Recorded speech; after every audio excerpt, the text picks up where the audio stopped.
Ladies and gentlemen, welcome to the Playmakerz Blog podcast, where here we talk nothing but sports. Football, basketball, soccer, NFL, NBA, the Premier League, college football, college basketball. No matter what, we got you covered here. Down there, the Playmaker Sallins, the host of Hoops Talk and Rambly Talk and college football take, along with Dallas Glenn when it comes to college football. The Bear Man, Al-Kazzaz, he got you covered for your internet LC soccer talk and your Cowboys talk. We got you covered, and if you listen to this, that means you're getting ready for one of our shows. So sit back, relax, and enjoy the show.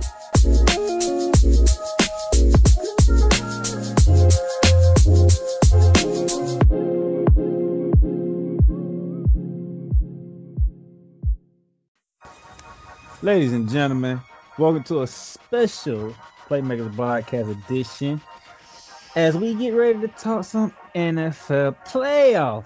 And on this special, I had to bring in another member of the Playmakerz Blog, the Bear Man, the man who is killing it with Cowboys talking Internet LC. I bring to you the Bear Man of Texas, Al-Kazzaz. How you doing, sir? Hey, how you doing, Playmaker? I'm doing great. So, you know, it's the playoffs. We got our teams in the playoffs. Wildcard Weekend is the first time ever we have 6 games on Wildcard Weekend. First and foremost, I got to give a shout out to the NFL. They got to the end of the season. Through everything that's happened, they got to the end of the season, Bear Man. Thankfully so, because I was worried that it would not get it this far.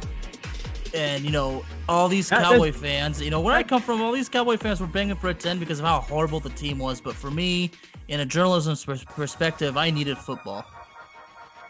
Not just you, a lot of people didn't think it would make it this far. A lot of people were worried because a lot of stadiums, you know, couldn't allow fans. They made the sacrifice. Roger Goodell and the NFL, they made it work. Give credit where credit is due. They made it work. They absolutely did. So, Wildcard Weekend, we're going to begin with the Saturday games. And kicking off Wildcard Weekend is the Indianapolis Colts, the 7th seed, taking on the 2 seed and the winners of the AFC East Division, the Buffalo Bills. Now, before Bear Man gets into it, this game will be 1 p.m. Saturday on CBS. This is the first time the Buffalo Bills have hosted a playoff game since 1996. Josh Allen, one of the best years amongst quarterbacks this season, completing 69.2% of his passes. He has thrown for 444 yards, 37 touchdowns to only 10 interceptions. He has ran for 421 yards, added 8 rushing touchdowns to the mix. And you can say most of him playing well is because they got Stephon Diggs on the team, who had 127 catches, 1,535 yards to go on with 8 touchdowns. The counterpart, old man Phillip Rivers. Yes, he's still going at it. He's still playing, completing 68% of the passes for 4,169 yards, 24 touchdowns, only 11 interceptions. But for one of the rookie stars of the league, Jonathan Taylor, rushed for 1,169 yards, averaging 5 yards per carry to go along with 11 touchdowns. Bearman. You know, it's an exciting game. The Buffalo Bills really are exciting. And, you know, they're excited to the point where I would only hope that the Cowboys could be good again so we could start seeing some Super Bowl rematches from the past. But, you know, in the current case of the Cowboys, it won't happen because of a certain owner. But in the Bills' case, you know, it's very hard for the Bills to live with the fact that they went to four Super Bowls in a row and lost all of them. You know, Jim Kelly is known as the Hall of Famer that couldn't win the big one. So, and, you know, all those years that we've seen the Patriots win their division, it's honestly good to see a change for once. So we have the 10th ranked offense for the Indianapolis Colts, 11 in passing, 11 in rushing. against the 14th ranked defense of the Buffalo Bills. And on the reverse side, the Colts bring in the 8th ranked defense in the league against the Bills' 3rd ranked offense, 3rd in passing, 20th in rushing. The way Buffalo has been playing, it's a good matchup because they don't really run the ball that well, but Josh Allen does make it hard to defend the run when he does it. Josh Allen is one of a kind. And when Josh Allen was drafted out of the University of Wyoming, the stats in college tell one thing, but people still thought, he's coming out of Wyoming, big deal.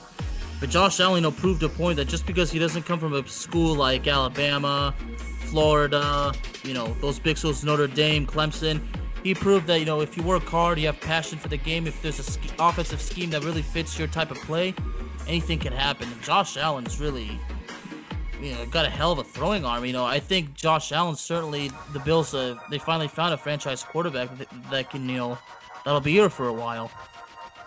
So here's the thing with me. The Colts got Jonathan Taylor, one of the great rookie running backs this season.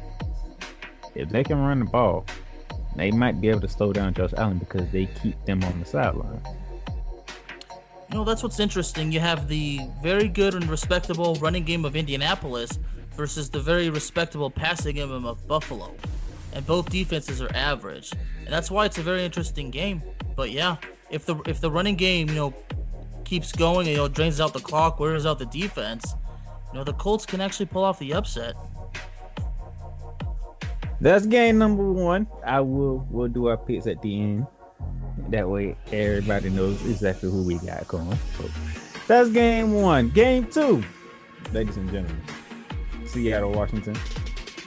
It's a rubber match. Bearman is 1-1 apiece. The 6th seed, the Los Angeles Rams, my team, against the 3rd seed, Seattle Seahawks, the winners of the NFC West. It's a rubber match. It's 1-1 apiece. For me, I did my take on Ramley Talk, so you have the opportunity, whatever platform you listen to us on, but use that same platform to listen to Ramley Talk. You'll get a full detail synopsis by me when it comes to this game. But I will say this: Bear match is not going to be about DK Metcalf versus Jalen Ramsey. It's not really going to be about who's going to start for us at quarterback. Is it going to be Goff or is it going to be Wolford? It's going to be about Pete Carroll versus Sean McVay. Floor is yours, Batman. What's interesting, the days of Seahawks with the Legion of Boom is long gone. Seattle's secondary was among the worst in the league this year. But when you have a team, with a guy like Russell Wilson who can make anybody look good, you can't count out the Seahawks. But I expect the Rams to really, tear the Seahawks defense apart. But I also expect Russell Wilson to put up a hell of an effort to keep the Seahawks in. So while the Rams have a certain advantage as far as offense goes because they're going against a terrible Seahawks secondary, I just don't expect the Seahawks to easily go away. I mean, this is taking place in Seattle. Seattle's, Russell Wilson would make sure that nobody takes a cheap win on his turf. But as far as Jared Goff goes, still, great throwing arm and, still trying to get to that groove to where he was when he took the Rams to the Super Bowl in 2018. And, he's, trying to give the Rams their money's worth because, all that money they're paying him. So if Jared Goff can lead, pull off an upset win, then that'll certainly solidify his spot further because I really believe that somehow the Seahawks are probably the favorite. They are, rightfully so. But, yeah, the winner of this one will have the last laugh of the season. Should be a good one. And then that brings us to the nightcap. The one game on the weekend, Bearman, that these two teams have not faced each other yet. The 5th seed, Tampa Bay Buccaneers, led by Tom Brady, against the Washington football team, winners of your division, the NFC East. We're not going to get into how they won it. That could take forever. I mean, it's humiliating the fact that it's it's bad enough that there's a team with a losing record, but what's even more embarrassing is that it's a team without a freaking name that's won the NFC least. Yeah. That's who we got. Tom Brady completing 65.7% of passes. He has thrown for 4,633 yards, 40 touchdowns, and 12 interceptions. Ronald Jones, 978 rushing yards. He has a total of 7 touchdowns on an average of 5.1 yards per carry. Mike Evans, Chris Godwin, and Gronk combined for 27 of the 40 touchdown passes by Brady. Evans leading the way with 13 of them, and Godwin and Gronk has 7 each. Alex Smith returned. Great to see Alex Smith return from that horrifying injury. Completing 66.7% of his passes. He has thrown for 1,582 yards, 6 touchdowns, 8 interceptions. They will have Gibson back, Antonio Gibson back, who has rushed for 795 yards, 11 touchdowns on the season. Terry McCollum will be in the lineup for the football team. 1,118 yards receiving, 4 touchdowns. Their tight end Logan Thomas has 6 receiving touchdowns on the season.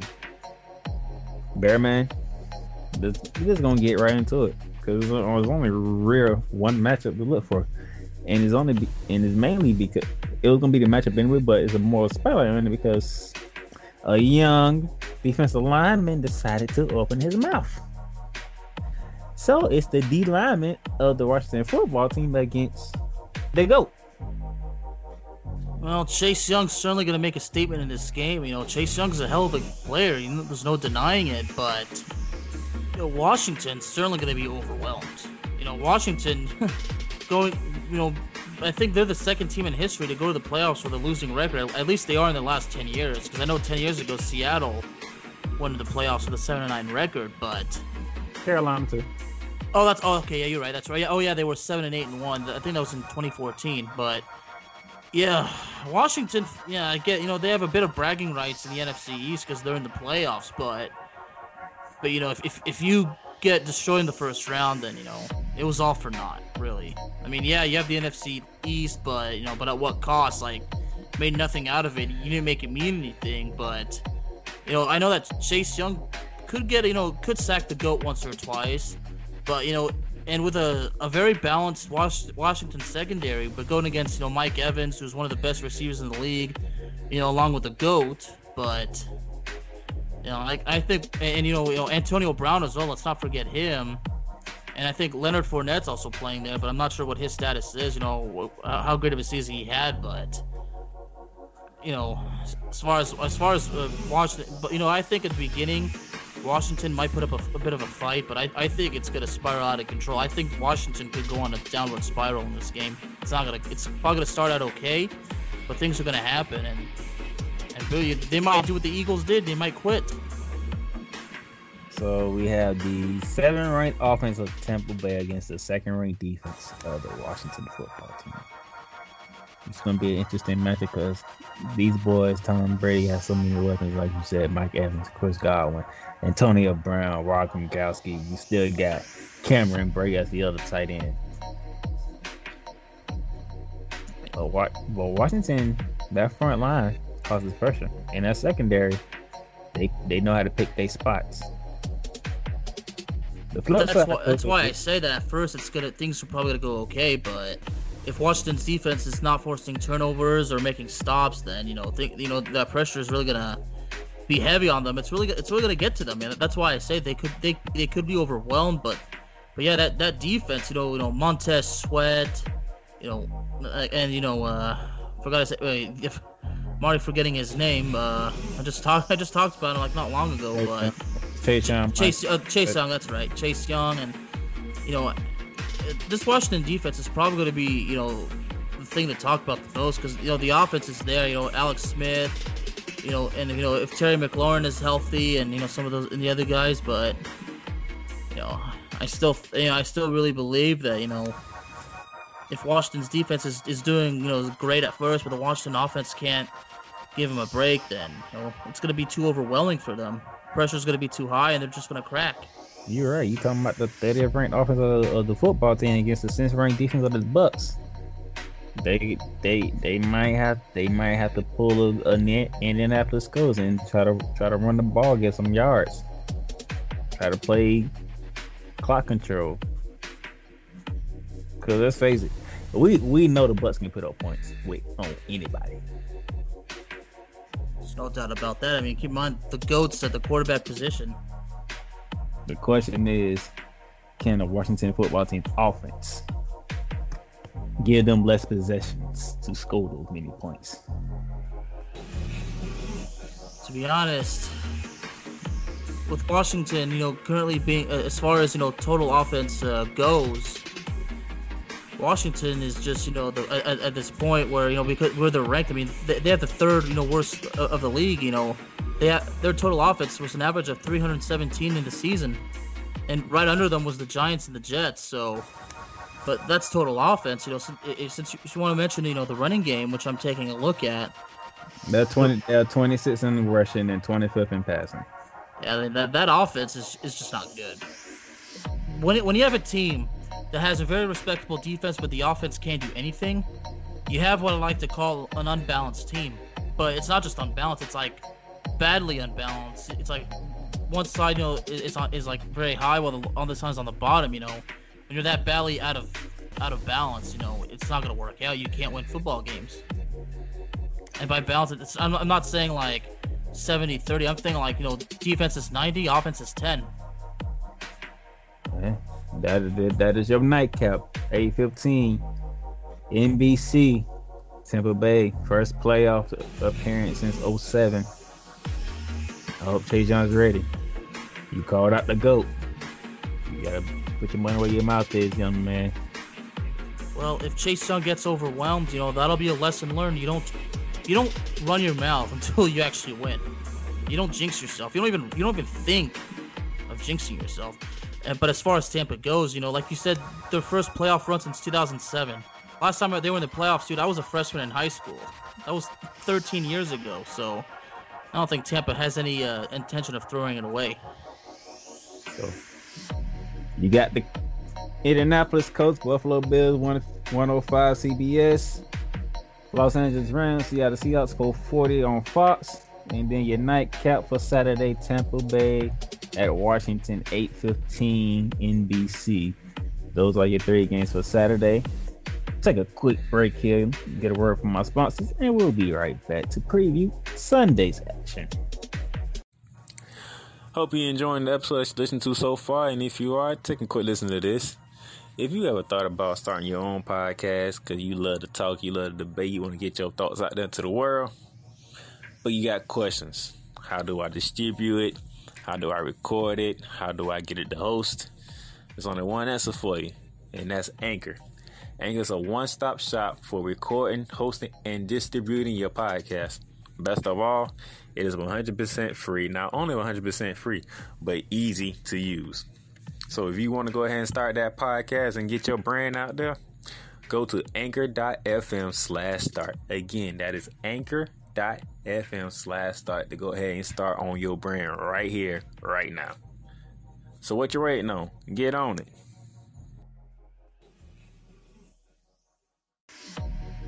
All right, ladies and gentlemen, Bearman, Al-Kazzaz, and the Playmaker down at Sallins here. And we already got rid of Saturday. We're going to get into Sundays because we got more action on Sunday. 3 more games on Sunday.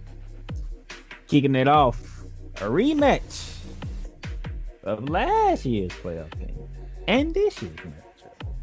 The 5th seed, the Baltimore Ravens, led by Lamar Jackson, and that terrific running offense against the man who is the king of running.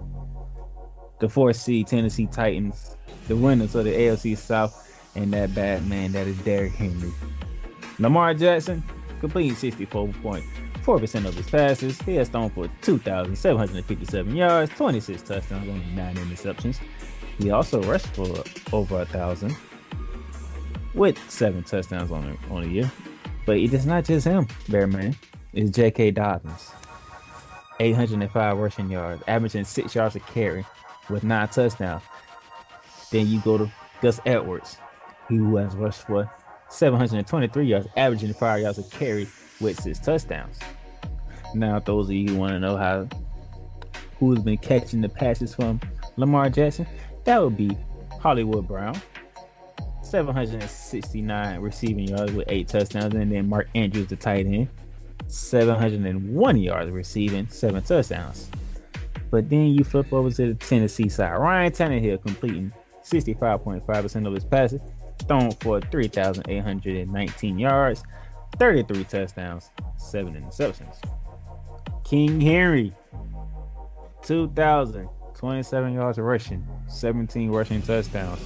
And then, Tennessee Titans are a little more balanced than the Baltimore Ravens. A.J. Brown, 1,075 receiving yards, 11 touchdowns. Corey Davis, 984 yards receiving, 5 touchdowns. You have here the number 1 rushing attack of the Baltimore Ravens, who are last in the league in passing. So their offense is ranked 19th in the National Football League, with the 7th ranked defense against the 2nd ranked offense in the league, who are 23rd in passing and 2nd in rushing, with the 28th ranked defense in the National Football League. Another case of unbalanced teams, because the number 1 rushing offense versus the number 2 rushing offense, both teams having bad defenses. Imagine this game, a running contest. I expect Derrick Henry to carry a big load, and I think Lamar Jackson's he's gonna have to rush for a lot of yards.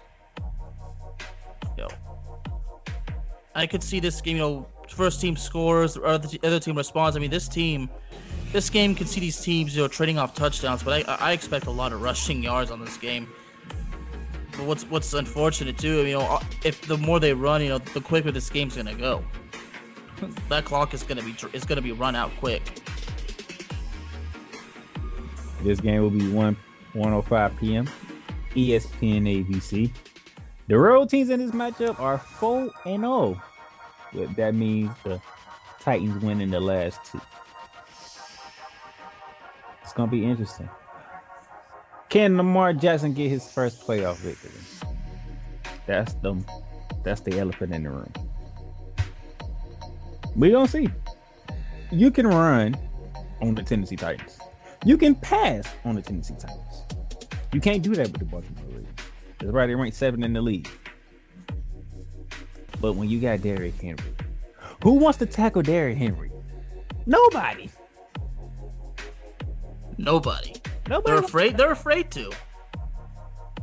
That's why the man has ran over 2,000 yards in this season. And about in the last 5-6 games, he has ran for over 200 yards in those games. By the way, when they faced off early in the season, if I remember correctly there, man, I think Derrick Henry ended that game with a 32-yard burst to the end zone in overtime. I believe so. Look, Baltimore has to find a way, which is surprising with me saying, because John Harbaugh is a good coach. He's a great coach. So he has not found a way to slow down Derrick Henry. It's really proven that Derrick Henry has built more the reputation of having a habit of being tough to take down. So, what are you gonna do, Coach Harbaugh? Are you gonna play ground control and run the ball on the Titans defense, and have your defense find a way to slow down Derrick Henry in his offense and force Ryan Tannehill to throw more? By the way, which is really not a bad thing for Tennessee anyway. The man, like I said, he completing 65.5% of his passes. He's thrown for over 3,000 yards, 33 touchdowns to only 7 interceptions. So if you do find a way to start Derrick Henry, it's your secondary without Jimmy Smith, by the way, which means Marcus Peters has to step up more. And if you already know how Marcus Peters is, you can do a double move on him. You got him beat off the bat. But that might be your best chance, because if you let Derrick Henry get loose, guess what's going to come right behind it? Play action pass, and you have AJ Brown on one side, you got Corey Davis on the other side.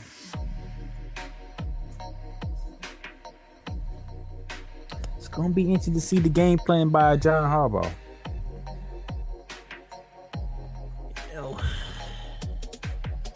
Baltimore's gonna have to run as much as they can, but they're gonna have to pass too, I think. What's exciting for me, it's good to see Des Bryant, in a playoff game again. But with Robert Griffin III still, it's just I'm just amazing. Robert Griffin III, still in the league, but Lamar Jackson's gonna have to be the dual threat quarterback that we know him very well for. I see him running for around 100 yards, but if Derrick Henry's out there, answering their calls, responding, it's gonna go frustrating. But both defenses are probably gonna, at the end of the game, both defenses will be drained. I can guarantee you that. If you want a prediction from this game early, I guarantee you both defenses will be exhausted. Let's see how that goes. To bring us to our next matchup, the Chicago Bears, the 7th seed. Bears fans, y'all welcome. Okay, I just want to say that. Y'all welcome. Against the 2nd seed, the New Orleans Saints, the NFC South champions. By the way, Bearman can verify this. I told all y'all that the Saints was going to win this division. While everybody was hopping on the Tampa Bay bandwagon. Did I not? You did say that. And if I remember correctly, I didn't even dispute that with you, because I told people just because the go comes to Tampa, I don't understand why people are so hyped up about it. They're all immediately going to jump on the bandwagon and say it just like that. I'm going to have to say this. People say that Cowboy fans have a habit of being delusional, but I think NFL fans in general, a lot of them are delusional. It's not just in Cowboys Nation. I think it's everywhere. Because the problem is, they think just because a dude who's been here for so long, I mean, I get it, Tom Brady's the GOAT, but dude's not in his prime anymore. It's not like he's just going to toss 5 touchdowns a game or have like 600 passing yards each game. So, I just had to get that out there. I told y'all who was going to win this division. I told y'all what was going to happen when they played the Saints. Just listen. 4:40 Alvin Kamara. 4:44 p.m. CBS and Bearman. This game will also be showed on Nickelodeon. I know Nickelodeon. The media hasn't really said much about it, but yes, this game will be televised on Nickelodeon. Okay. So if you hear this and you turn to Nickelodeon Sunday at 4:40 and you're trying to figure out why you see football, just know you've been fair warned. This game will be on Nickelodeon. They devise a way to make this kid family friendly. Okay. I read the reports on it, and I'm not going to get into details about it because there's a lot for me to get into. But they found a way to do it. Do we know who's starting for Chicago? Is it Trubisky? Mitchell Trubisky will be starting for the Chicago Bears. Trubisky has completed 67% of his passes, thrown for 2,055 yards, 16 touchdowns, 8 interceptions.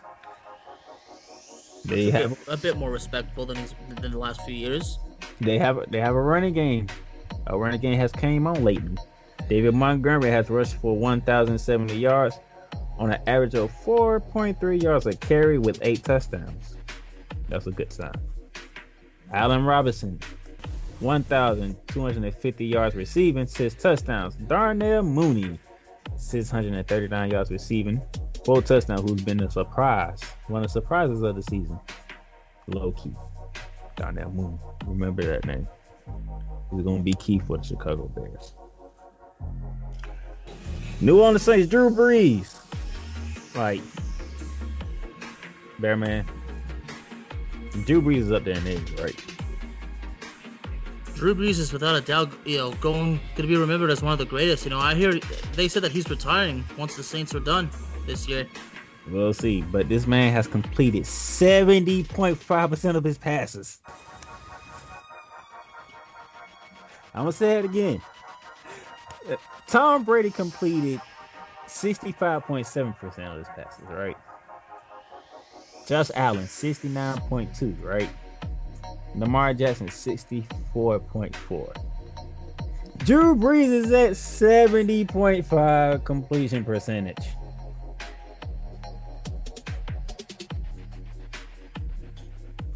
He only threw for 2,942 yards, but he missed about, 5 games? Yeah, I don't think he was the starting quarterback when they started. Well, at least when the season started. No, he was on. He missed 5 games because crack ribs and okay. all that stuff. And Taysom Hill had to come in. Taysom Hill put in Avery, by the way. New Orleans is really gonna have control. I mean, New Orleans' defense, 26 takeaways this year. That puts them 4th in the league. Okay. And their total defense, is 4th in the league as well, allowing an average of 311 total yards per game. Yep, they have the 4th-ranked defense in the league. Alvin Kamara, who is coming back from the COVID list. We'll see how that works out for them.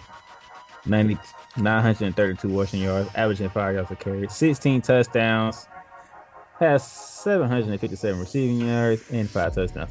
By the way, I gotta have a petty moment here, Alex. Alvin Kamara, you won my fantasy championship. He gave the Saints a good Christmas present, didn't he? And he gave everybody who had him on fantasy a great championship.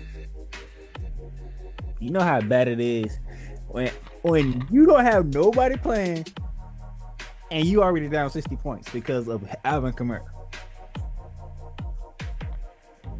60 points off one player. Like how?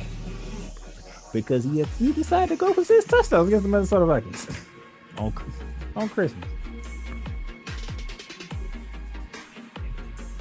All right. As the man, expect him to be a factor in this game, provided that he's cleared to play. But, I would be surprised. Drew Brees is certainly gonna, show off his arm, one more time. Drew Brees is, if he's serious about retirement, don't be surprised if he wants to show the world, despite he's in his mid-40s now, he can still throw the ball. And so, expect, Michael Thomas, Emmanuel Sanders. Maybe I'm up because Michael Thomas is off IR. There you go. Michael Thomas is off IR, so now you got to deal with not only Michael Thomas, but Emmanuel Sanders, who filled in. 727 receiving yards, 5 touchdowns. Jared Cook, 504 yards receiving, 7 touchdowns. Now you adding Michael Thomas to that mix. You still got Taysom Hill, by the way. This whole way I know y'all still got Taysom Hill back there. Dude out of BYU, but in Chicago's case, let's not forget, Montgomery, David Montgomery, with the running game, there's Khalil Mack as well on defense. They're going to need something because that 26th ranked offense with 22nd in passing, 25th in rushing, they're going to have to step up against this 4th ranked defense in New Orleans. Now, by them having the 11th ranked defense, Chicago's always known for defense anyway. We'll see how they fare against the tough ranked offense because you're talking about 6th in the rushing. They are 6th in the rushing. We just mainly talk about Alvin Kamara. Let's not forget about Latavius Murray for backup. And then they use Taysom Hill in the running game as well. I guess what you're trying to say is New Orleans, the Saints, they're loaded. Pretty much. And by the way, if Chicago fans need something to incentivize and give their Bears team something to have billboard material, Chicago's lost 6 straight to the New Orleans Saints. And now you're going to the Superdome. Lucky enough for y'all, there will be no fans. Well, no, I take that back. The New Orleans Saints is trying to have about 50,000 fans in the stadium for this game. Now, we'll see if we get approved or not, but they trying. So you might be walking into the Superdome with some crowd, though. On top of the fact you lost to this team 6 times in a row.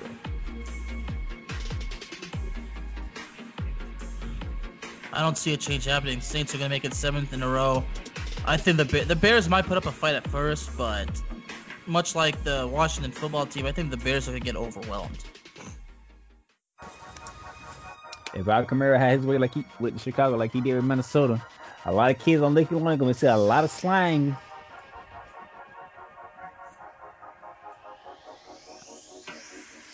I can't go against Kamara. I think, Kamara, dude's not even in his dude's like about to enter his prime. Like this is just the beginning. So, expect to see a lot of Alvin Kamara in the future.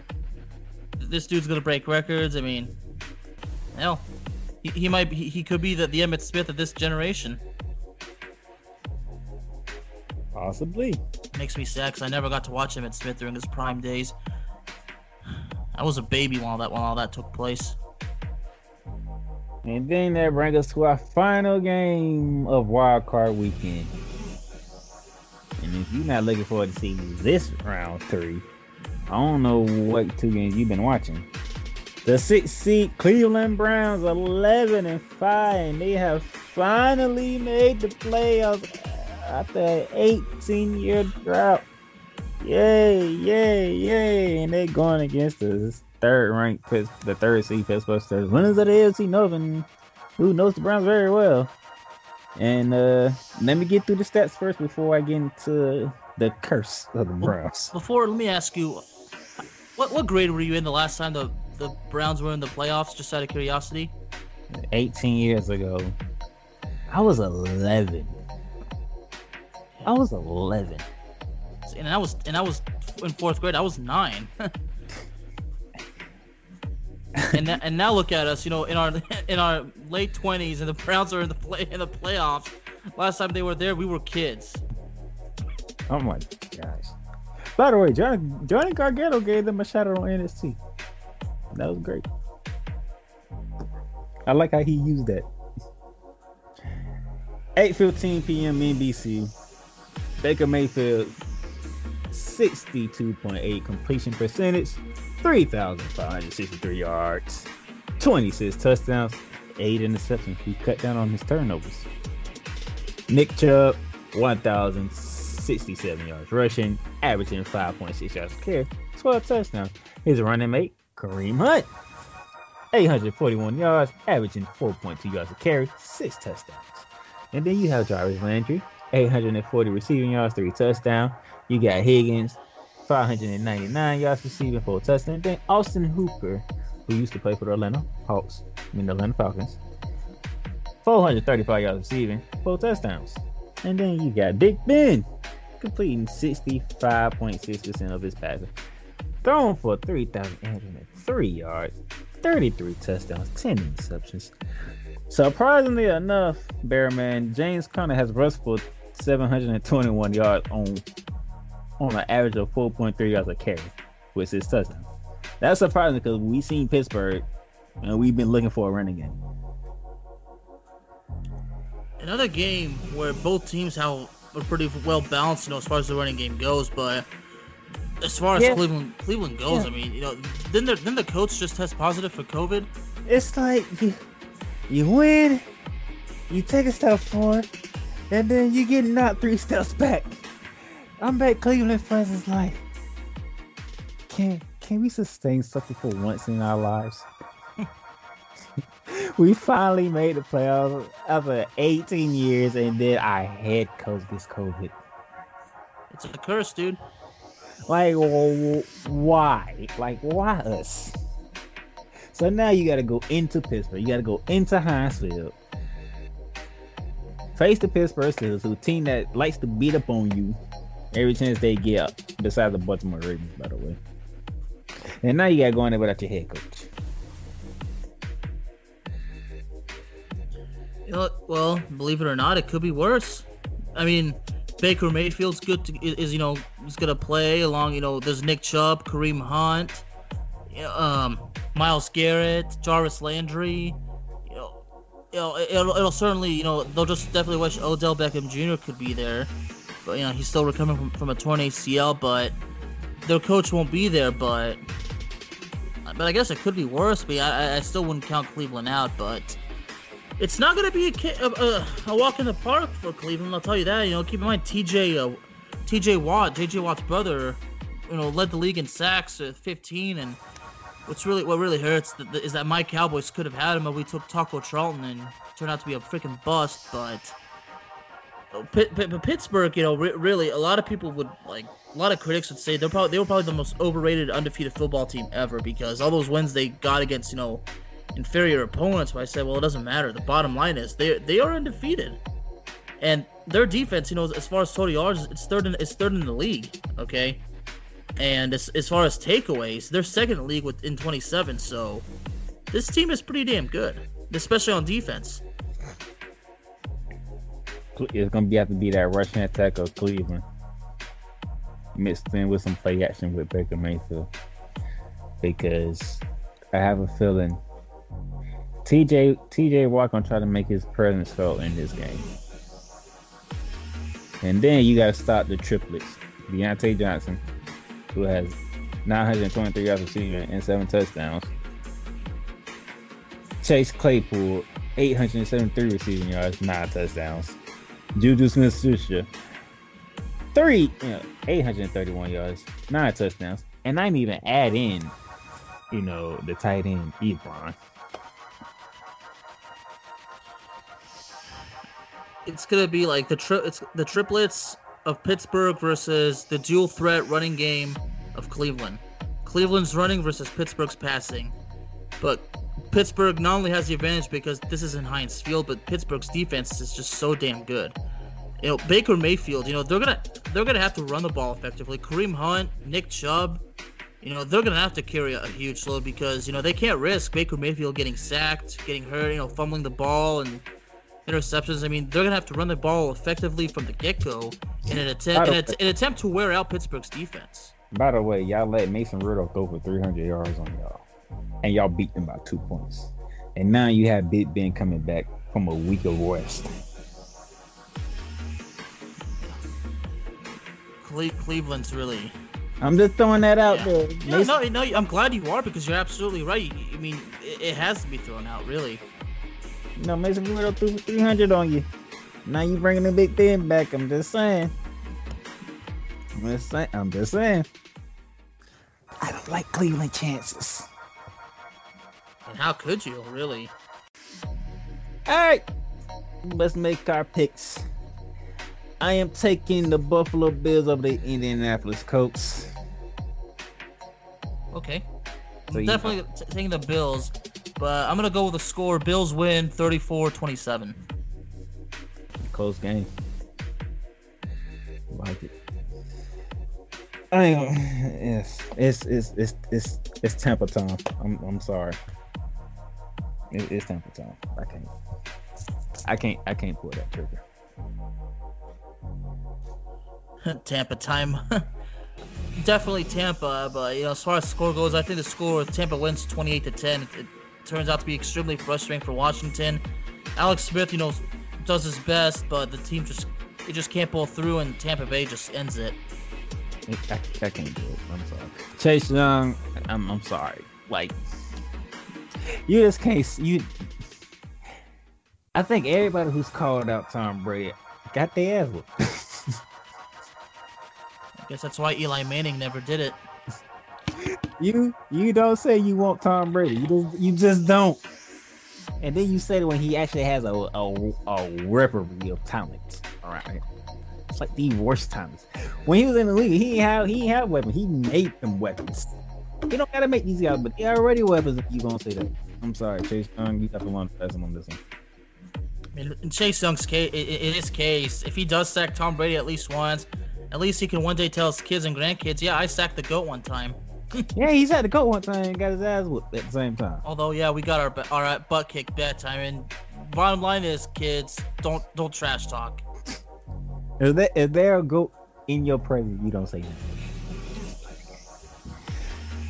I thought long and hard about this one, but by the way, I am taking my Rams over the Seahawks. I think we take round 3. We have the number 1 defense in the league, number 1 defense in scoring, number 1 defense in total defense, and number 1 pass defense. So I think our defense comes through with this. Aaron Donald, Leonard Floyd, get the Russell Wilson. I'm just gonna say it like that. Do you have a score prediction? Nah, it's gonna be close. Both games close. We always play Seattle tough, and they play us tough. It's gonna be a close game.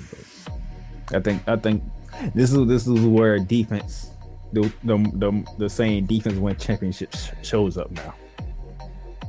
I agree. That's why I have the Rams winning 38-28. You got a high scoring one. I mean, Jared Goff is going to throw for 400 yards. I mean, keep in mind that secondary of Seattle is not good, and Jared Goff is really going to make a statement in this one. It might be without Jamal Adams, so that will be a big hit. Well, that's definitely a great deal of blow. That's not good. Now, I thought longer hard about this one, but I'm going with King Henry over Lamar Jackson. I have to agree with you because if Henry's just running the round, and Tannehill's making spectacular passes, and if Baltimore runs the game, but if the passing game doesn't work for them, but the defense not being there, I think Tennessee wins it, and Ravens go home singing the blues. Yeah, I'm sorry, Lamar, but it's gonna be another long off season for you, sir. And people still gonna be wondering when you gonna get that first playoff win, but I don't see it. Let's be honest, the Ravens really haven't been the same since their Super Bowl triumph 8 years ago. I mean, the curse kind of started when they dumped the money truck on Joe Flacco. COVID or no COVID, it's the Saints over the Bears. I would not think it's the Saints in that damn dome. COVID or no COVID, I don't care. You just don't pick against the Saints in that dome, even though Minnesota defied those odds last year. Saints can't lose this game. I'm just not able to come up with a score. I mean, I'm going to have to go 27-7 for the Saints. I think the best score more than 7 points. I would say that. I think Mr. Trubisky, he learned from being benched. He learned, okay, I have to play better. I think he learned because he just played better. Now they did say it was against a lot of inferior teams, so now he going to get the defense. So we'll see. But I think they score more than 7 points. And then finally, I'm sorry, big brother's going to continue to beat up on little brother. I'm sorry. If y'all couldn't slow down Mason Rudolph from throwing 300 yards, y'all not going to slow down Big Ben. Steelers 38-14. Best way to go. Well, I'm just sorry, y'all not going to do it. Baker Mayfield's probably going to get sacked 6 times, have 3 interceptions. It's just not going to be. It's not going to be a good game. It's not going to be a good day for Cleveland. And ironically, don't be surprised if another playoff drought begins. I think the Browns is on the same. But they gonna learn, like, all right, we made the playoffs, but it's not good enough. Now, as we get ready to close out here, I want to give a shout out to a man who will be in the Hall of Fame, no doubt. He even might be our first ballot Hall of Fame. Larry Fitzgerald, 17 years in the league, is officially hanging up the cleats. I'm throwing to my side all 17 goddamn years. But I can't deny the man. The man's one of the great receivers to play the game. Oh, without a doubt. What's amazing too is that the perfect example of him being a team player, never asking for too much money, willing to take pay cuts. I mean, this dude obviously this dude loves to play football. Because I believe, like, when players ask for way too much money and they're not willing to take pay cuts to keep their teammates, much needed players with them, I mean, I really feel like they like money more than football. Like, they don't love football. Larry Fitzgerald, one of a kind man. Great career. Can't wait to see you in the Hall of Fame. When was his rookie year? Was it 2004? Yeah, I believe so. Oh, wow. And I was in 5th grade when he was a rookie, and now he's retiring, and look at me now. God. Yep. Larry Fitzgerald from Pitt University.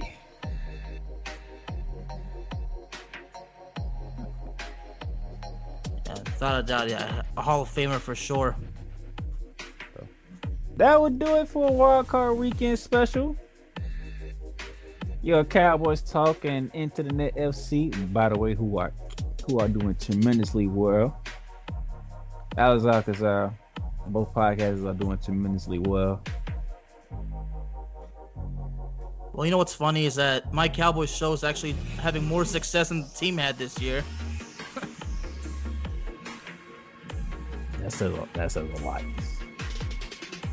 If you want a full breakdown of Rams and Seahawks, head over to Ramley Talk. Available on all podcast platforms. Get a great detail for all my Rams fans. I appreciate the support. Ramley Talk is up and coming as well. We're far behind than Alex's 2 podcasts, but we getting up there though. Just gotta keep going. You know, I made a vow that I'm gonna make those 2 shows so good that I'm gonna make a living off of those shows. I mean, I made myself a promise on that. People say it's impossible. Like, oh, it is possible. You can be rich. You can actually be rich with a podcast. You just gotta keep going. You gotta make it happen. Yeah, if you love what you're doing, and we both love what we're doing, keep working at it. Y'all can catch me later on today as me and Ricky. First Flashback Friday of the year. I gotta make my list. Ricky gonna kill me because I'm always late with the damn list. So that should be fun. But on this Friday, y'all enjoy yourselves. Watch some great football over the weekend. And then Alex will be back. We're gonna look at the division around because it's gonna get better from here because we got both the number 1 seeds in action next week. Divisional playoffs. That's where that's in the words of Jim Ross. Business is about to pick up. So Al-Kazzaz out in Texas. Down there Playmakerz in Jacksonville, Florida. We'll talk to y'all next week. Y'all have a good one. Y'all be safe.